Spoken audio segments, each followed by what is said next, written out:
어, 그렇고요. 일단 팔로업은 이렇고, 바로 코로나 폴아웃 시작을 하도록 하겠습니다. 그동안 이제 코로나 폴아웃, 이제 코로나 사태를 이제 이게 진행이 되면서 이제, 한 회사가, 급부상을 했는데, 이제, 줌이라고 있어요. 이게 아마, 저희가 작년에 한번 다뤘었죠. 그때도 별로 좋은 일로 다룬 건 아니었지만, 좋지 않은 일로 네, 다뤘지만, 맥 그 예. 버전에서 굉장히 심각한 보안 결함이 있었죠. 그리고 저희가 지난 방송에도 다뤘군요. 생각해보니까. 왜냐면 그때부터가 시작이었어요. 왜냐면 줌이, 이게 뭐냐면은 화상 회의 소프트웨어예요. 간단하게 얘기해서. 근데 이게 뭐, 다른 애들이랑 뭐가 다르냐. 그냥 쓰기 편해요. 쓰기 굉장히 편해요. 그래서 뭐, 예를 들어서, 그, 이제 회의를 주최하는 사람만 줌에 가입을 하면 되고요. 그리고 그냥 참가하는 사람은 굳이 줌 계정이 없어도 돼요. 그래서 링크만 클릭을 하면은 바로 연결이 돼요. 그러니까 뭐 물론 그 앱을 깔아야 되지만 앱이 있으면은 바로 가입할 필요 없이 바로 연결이 돼요. 그래서 굉장히 인기가 굉장히 올랐어요. 그래서 막 뭐 사용자 수가 뭐 거의 20배 가까이 증가를 했다. 뭐 이런 식으로 얘기를 했던 것 같은데, 그런데 이러다 보니 줌이 여태까지 했던 그런 보안 정책이나 이런 것들이 다 이제 비수가 되어 돌아오기 시작을 했죠.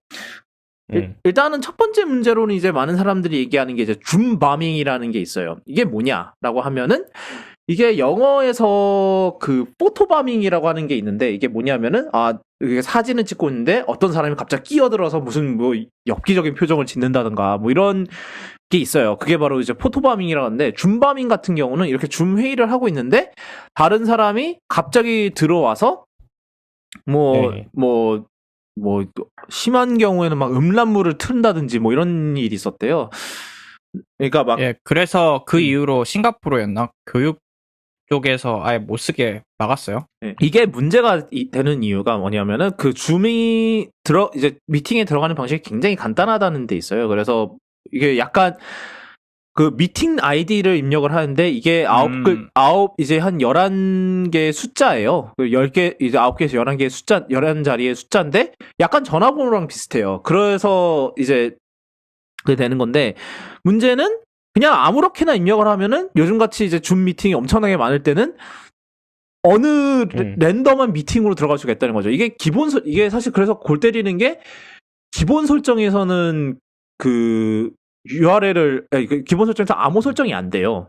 그러니까 네. 켤 수는 있는데 기본으로는 꺼져 있어요. 그래서 처음으로 줌을 쓰는 사람들은 아무것도 모르고 썼다가 이제 갑자기 줌바밍 당하고 막 이러는 문제가 있었던 거죠. 그래서 이제 그 줌 측에서 비밀번호를 켜는 거를 기본 옵션으로 하겠다라는 식으로 일단은 했고, 그 두 번째 부분이 좀 커요. 그래서 이거는 닥터몰라님도 좀 같이 이제 도와주셨으면 좋겠는데, 저희가 늘 얘기하는 종단간 암호화, 이 부분이 문제예요. 그러니까 이게 왜 문제가 되냐면, 그 종단간 암호화가 보통은 이제 어떤 의미죠, 닥터몰라님?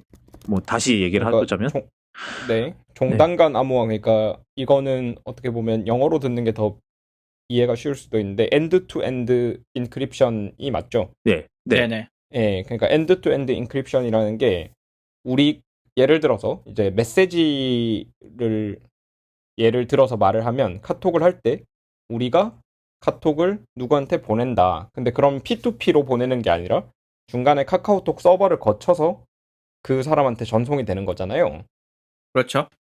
예. 근데 이제 우리가 카카오톡 서버로 보내는 메시지, 그리고 카카오톡 서버에서 그거를 프로세싱을 하고 그 다음에 맞는 사람한테 그걸 다시 보내주잖아요. 그 모든 과정에서 내가 보낸 메시지가 암호화돼 있어서 그 사이에 나와 그 메시지를 받는 상대방 말고 누구도 그 메시지 내용을 복호할 수 없는 걸 갖다가 종단간 암호화라고 하죠. 네. 그래서 그게 종단간 암호화의 이제 정의인데, 그래서 줌에서도 그 종단간 암호화를 지원한다고 했어요. 통화를 할 때. 근데 자세히 뜯어보니까 아닌 거예요. 이게 어떻게 되는 거냐면, 그러니까 양쪽 이제 이제 출발점과 이제 양 끝이 암호화가 돼 있는 건 맞는데 중간에 줌 서버를 거쳐갈 때 한 번 복호화가 된다는 게 문제였어요. 그래서 왜 복호화가 되느냐? 그 줌의 기능 중 하나가 뭐냐면은 일반 전화에서도 줌 그 화상 통화에 참여를 할 수 있다는 그런 기능이 있어요. 그래서 저 전화번호를 예. 누르면 이제 그냥 일반 전화로도 참가를 할 수 있는데 이게 문제가 뭐냐면은 뭐 이게 휴대전화든 아니면 그냥 뭐 유선전화든 암호화가 안 돼 있잖아요, 당연히. 그러니까 그렇죠. 줌의 종단간 암호 알고리즘을 쓸 수도 없고 그렇기 때문에 이 전화가 가능하려면은 서버 단에서 그거를 암호화를 풀어줘야 된대요. 그래야 이제 전화에서도 들리니까. 그래서 그 상태로 이제 암호화가 되지 않은 상태로 이제 이 전화로 보내야지 얘가 들을 수 있는 거잖아요, 전화로. 그래서 이게 뭐 종단간 암호화라더니 결국은 아닌 거였냐라는 식으로 이제 또 난리가 이거 때문에 또 난리가 났었고요. 근데 이거는 지금 정확하게 어떻게 하겠다라는 얘기는 아직 못 들은 것 같고, 그냥 일단은 줌 쪽에서 인정은 했다고 하죠. 예. 근데, 그러니까, 그 줌 안에서 이제 채팅을 하는 기능도 있어요. 그냥 텍스트로 왔다 갔다 하는 것. 그거는 완전한 종단간 암호화가 맞대요. 그래서 그거는 줌도 액세스를 못 한다. 라는 식으로. 예. 그러니까 정리하면 그 줌이랑 사용자 사이에 왔다 갔다 하는 패킷을 중간에 누가 가로채도 그거는 못 열어보는 게 맞고요. 그거는 암호화가 돼 있으니까.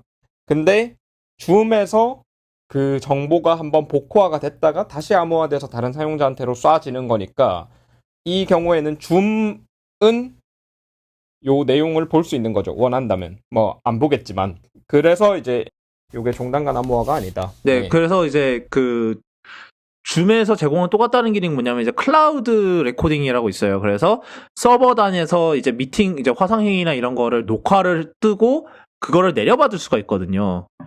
예. 그래서 그 기능도 약간 이 중간에 복호화가 되고 다시 암호화되는 그 이유 중 하나가 될 것 같아요. 왜냐하면은 그 서버 쪽에서 그걸 녹화를 뜨려면 복호화를 당연히 해야겠죠. 봐야 되는데. 줌 예. 서버 쪽에서. 그래서 이게 줌 쪽에서는 이제 하는 말이 우리가 한 말이 틀린 말은 아니다. 왜냐하면 엔드 투 엔드 암호화인 건 맞지 않냐. 뭐 중간에 줌 쪽에서 그 복화를 하는 건 맞지만 결국은 이 한쪽 끝에서 저쪽 끝까지 다른 쪽 끝까지 양쪽은 암호화가 된 상태로 가는 게 맞기 때문에 결국은 틀린 말은 아니다. 그러니까 요즘 그 말인즉 우리는 소송 당해도 자신 있다. 그렇죠. 뭐 그러니까 거짓말을 하진 않았다죠, 진짜로.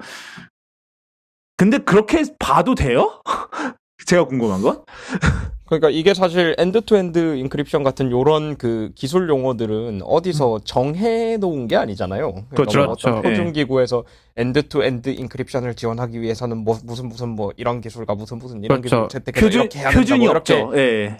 규정돼 있는 게 아니라 예, 그렇죠. 이런 기술 용어는 뭐 우리나라처럼 예. 우리나라식으로 따지면 무슨 국립국어원이 이걸 의미하는 겁니다 하고 해놓은 게 아니기 때문에 회사마다 정의가 다를 수는 있어요. 근데 사실 종단간 암호화 같은 경우에는 엔드-투-엔드 인크립션이라고 하면 어떤 개념을 의미한다. 요게 사실은 디팩토 스탠다드라고 하잖아요. 네. 뭐 그냥 그 그렇죠. 정도로 봐도 될 정도로 이제 요 용어가 정립이 돼 있는데 뭐 그렇죠. 근데 이게 사실 뭐 어떤 기관에 의해서 국회 뭐 공인된 기관에 의해서 뭐 표준화된 그런 또 용어는 아니기 때문에 뭐 그렇게 우기면 할 말은 없죠. 근데 일반적으로 생각하는 종단간 암호화는 그게 아니라는 거 정도는 이제 우리 청취자분들이 알고 계시면 되겠다. 뭐 그 정도로 그렇죠. 해야 될 것 같은데요. 예.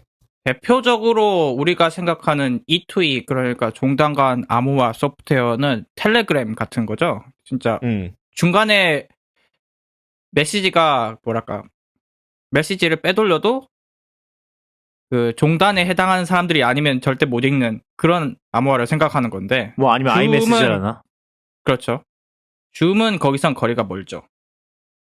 일단 화상 통화 자체 그거에선 좀 거리가 멀고 사실 그래서 이거는 좀 문제가 되는 사안. 근데 이제 뭐 줌 입장에서는 뭐 딱히 뭐 할 수 있는 게 없죠. 왜냐하면 자기네들의 그 네, 근데 사실 그걸 지원하려면 그 기능을 지원하려면 기술적으로 뭐 종단과 암호화를 구현하는 게 불가능하니까. 네, 그렇죠. 아니면 뭐 음. 특정 회의에서는 종단과 암호화를 키대 만약에 그 키면은 이제 그런 옵션을 제공할 수 있겠죠. 그런 네. 기능을 비활성화되는. 예. 네. 그렇죠.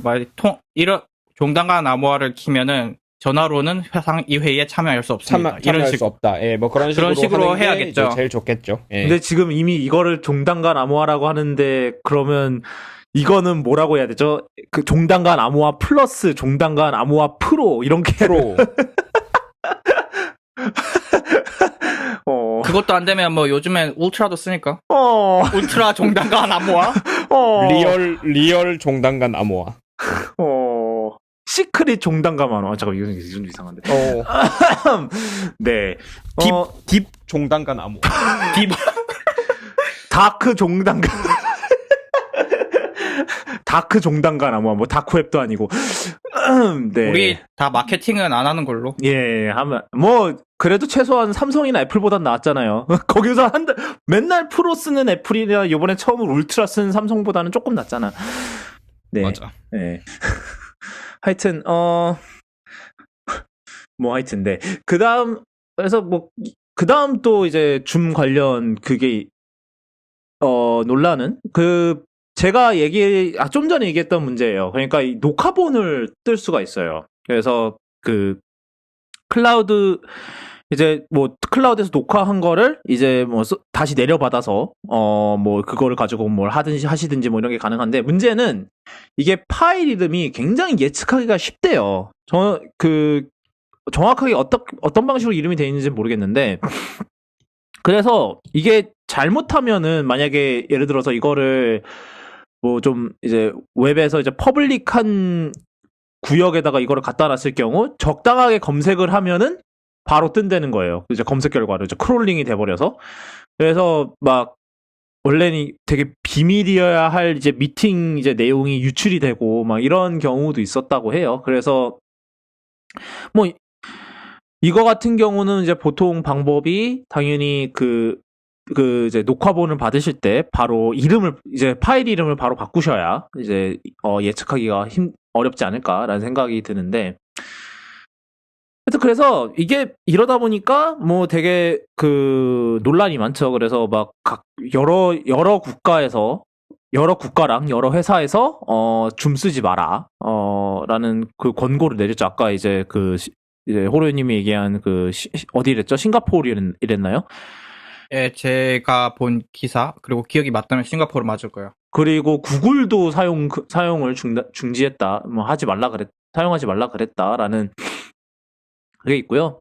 근데 이제 그나마 좀 희망이 있다라고 하는 거는 줌이 이러한 이제 논란이나 이런 거에 굉장히 빠르게 대응을 했다는 점이에요. 그래서 저희가 뭐 지난번에 얘기했던 문제도 바로 뭐 시정을 했죠. 바로 업데이트를 배포를 해서. 그리고 이제 중간에 한번 맥OS 인스톨러 관련 논란도 있었어요. 이거는 뭐냐면은 보통 인스톨러를 통해서 설치를 할 때 이제 뭐 있잖아요. 뭐 컨티뉴 계속 누르고 뭐 중간에 암호 쳐서 이제 뭐 암호를 찍던 뭐 지문을 찍던 해서 설치하는 과정이 있는데 줌은 그거를 다 스킵하거든요. 근데 이제 그거를 구현한 방식이 약간 좀 편법 취약점 뭐 비스름하게 뭐 이런 식으로 해서 또 논란이 됐는데 거의 이틀 만인가 바로 패치가 나왔어요.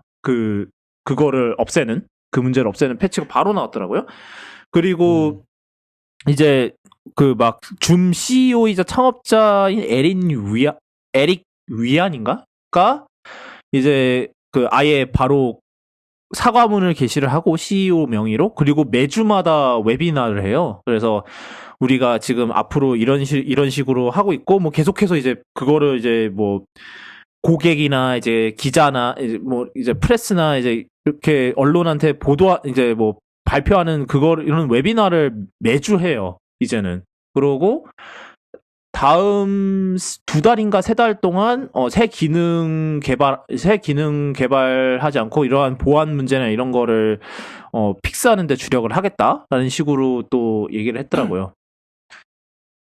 그래서 뭐 일단 지켜봐야 될 것 같아요. 그 약간 그런 불안 요소도 있다고 하더라고요. 왜냐하면 이 그 줌의 창업자이신 분이 중국인이에요. 그리고 그 중국에서 대학을 나와서 미국에 와서 창업을 한 건데, 그래서 이제 중국이랑 이제 뭐 중국 정부랑 이제 그 시기 한 거 있는 거 아니냐라는 그런 의심도 받는다나 봐요. 그래서 네, 어떻게 될지 좀 지켜봐야 될 것 같아요. 그래서 뭐 그러다 보니 이제 뭐 이미 이제 이러한 화상 소프트웨어를 제공하던 업체들이 또 이제 뭐 줌이 이제 논란이 되니까 우리도 있어요 이러면서 여기 좀 봐주세요 이러고 있는데, 대표적으로 그 스카이프라고 있어요. 스카이프가 이제 줌이랑 비교해서 굉장히 불편한 점이 아이디가 다 있어야 되잖아요. 스카이프 아이디가 다 있어야 되고, 만약에 누구한테 전화를 걸고 싶으면 상대방이 아이디를 알아야 되고, 그게 되게 불편한 점이 있는데, 이번에 스카이프도 그 URL로 바로 들어갈 수 있게끔 바꿨다죠.